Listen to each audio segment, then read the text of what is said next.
നമസ്കാരം. ഇന്ന് നമ്മൾ സംസാരിക്കാൻ പോകുന്നത് ലോകം മുഴുവൻ ചർച്ച ചെയ്യുന്ന ഒരു കാര്യത്തെക്കുറിച്ചാണ്. അമേരിക്കൻ ആനിമേഷൻ ഷോ ആയ ദി സിംപ്സൺസും പിന്നെ അതിന്റെ ആ ഭാവിയെക്കുറിച്ചുള്ള പ്രവചനങ്ങളും. അതെ, 1989 തുടങ്ങിയ ഷോ ആണ്. സിംപ്സൺ കുടുംബത്തിന്റെ കഥയിലൂടെ അമേരിക്കൻ ലൈഫും കൾച്ചറുമൊക്കെ ഒരു ആക്ഷേപഹാസ്യമായിട്ട് കാണിക്കുന്നു. ശരിയാണ്.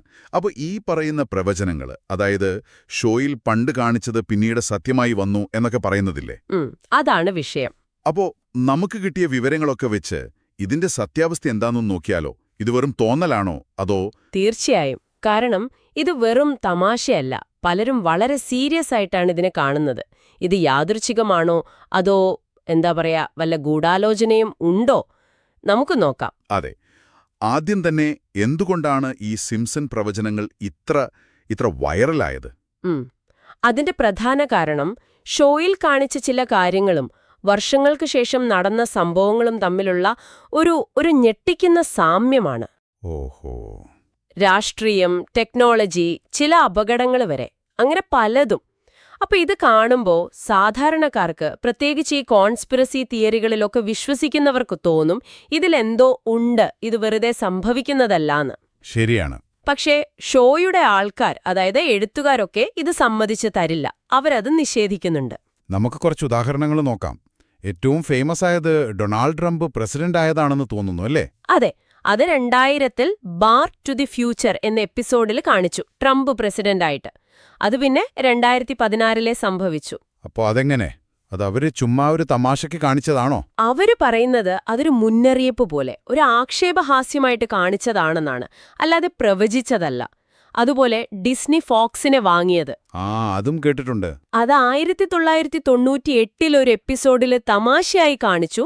പക്ഷേ 2019 ഡിസ്നി ശരിക്കും ഫോക്സിനെ വാങ്ങി. പിന്നെ ടെക്നോളജിയുടെ കാര്യം, സ്മാർട്ട് വാച്ചുകൾ. അത് 1995 ലിസാസ് വെഡിംഗ് എന്ന എപ്പിസോഡിൽ ലിസയുടെ ഭാവി വരൻ കയ്യിലൊരു സ്മാർട്ട് വാച്ച് ഉപയോഗിക്കുന്നത് കാണിക്കുന്നുണ്ട്. അതുപോലെ വീഡിയോ കോളും. അപ്പൊ അതൊക്കെ 95 ചിന്തിച്ചിരുന്നു എന്ന് പറയുന്നത്? അതന്നെ. ടെക്നോളജി എങ്ങോട്ട് പോകും എന്നതിനെക്കുറിച്ചുള്ള ഒരു ചിന്ത, ഒരു ഊഹം, അത് പിന്നീട് സത്യമായി വന്നു. അതുപോലെ ഈ ഹിഗ്സ് ബോസോൺ പാർട്ടിക്കിളിന്റെ കാര്യമോ? ഹോമർ സിംപ്സൺ ബോർഡിൽ എന്തോ ഇക്വേഷൻ എഴുതിയത്. അതുണ്ട്.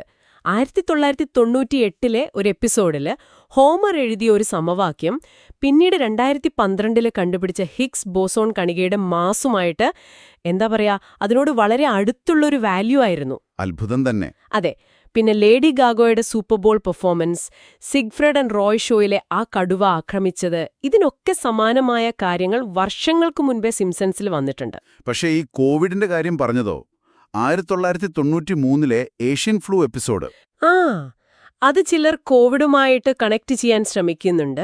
പക്ഷെ അത് ശരിക്കും ഏഷ്യയിൽ നിന്ന് വരുന്ന ഒരു പകർച്ചവ്യാധിയെപ്പറ്റി ഒരു പൊതുവായ തമാശയായിരുന്നു, അല്ലാതെ കൊറോണ വൈറസിനെ പറ്റി ഒന്നുമല്ല. ഓക്കെ. പക്ഷെ ഇവിടെ ഒരു കാര്യമുണ്ട്. ഈ പറയുന്ന പലതും ചിലപ്പോൾ തെറ്റിദ്ധാരണകളാകാം, അല്ലേ? എഡിറ്റ് ചെയ്ത ചിത്രങ്ങളോ മറ്റോ. അത് വളരെ പ്രധാനപ്പെട്ട പോയിന്റാണ്. ഇന്റർനെറ്റിൽ കാണുന്ന എല്ലാം ശരിയാവണമെന്നില്ല. പലതും കോണ്ടെക്സ്റ്റിൽ നിന്ന് മാറ്റിയതും ഉണ്ടാക്കിയെടുത്ത ചിത്രങ്ങളുമൊക്കെയാണ്. അതുകൊണ്ട് അതും ശ്രദ്ധിക്കണം. ശരി.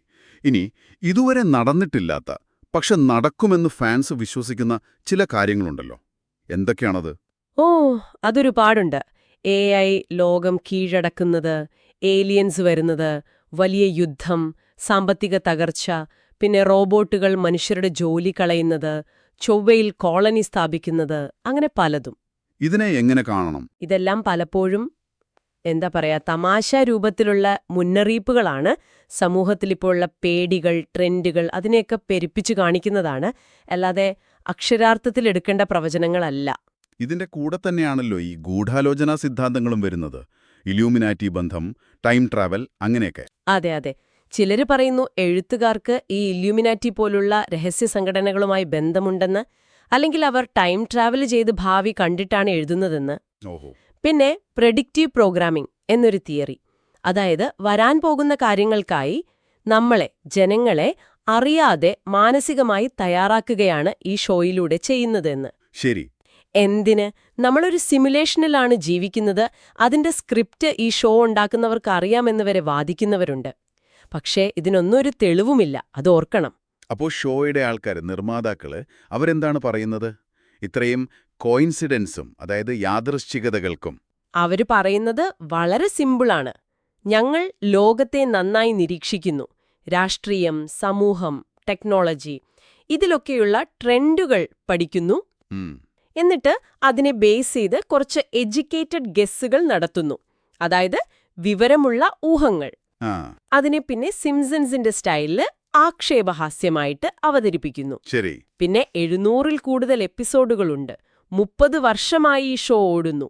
അപ്പോ ഇത്രയും എപ്പിസോഡുകൾ ഉണ്ടാക്കുമ്പോൾ അതിൽ ചിലതൊക്കെ യാഥാർത്ഥ്യമായിട്ട് സാമ്യം വരുന്നത് സ്വാഭാവികമല്ലേ? അതും ശരിയാണ്. പലപ്പോഴും ഒരു സംഭവം നടന്നതിന് ശേഷമാണ് ആളുകൾ പോയി പഴയ എപ്പിസോഡ് തപ്പിയെടുത്ത് ദാ ഇത് സിംസൺസ് പ്രവചിച്ചു എന്ന് പറയുന്നത്.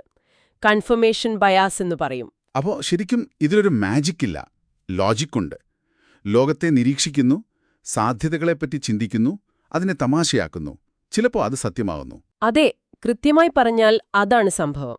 ഇതിൽ വലിയ രഹസ്യമോ അമാനുഷിക കഴിവോ ഇല്ല.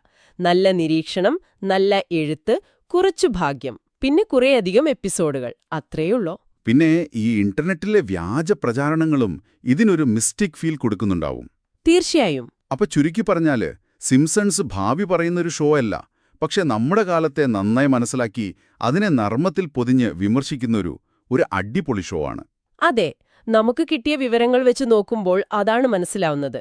ഇത് ഷോയുടെ ക്വാളിറ്റി കുറയ്ക്കുകയല്ല, മറിച്ച് അവരുടെ നിരീക്ഷണ പാടവത്തെയും ആക്ഷേപഹാസ്യ മികവിനെയും എടുത്തു കാണിക്കുകയാണ് ചെയ്യുന്നത്.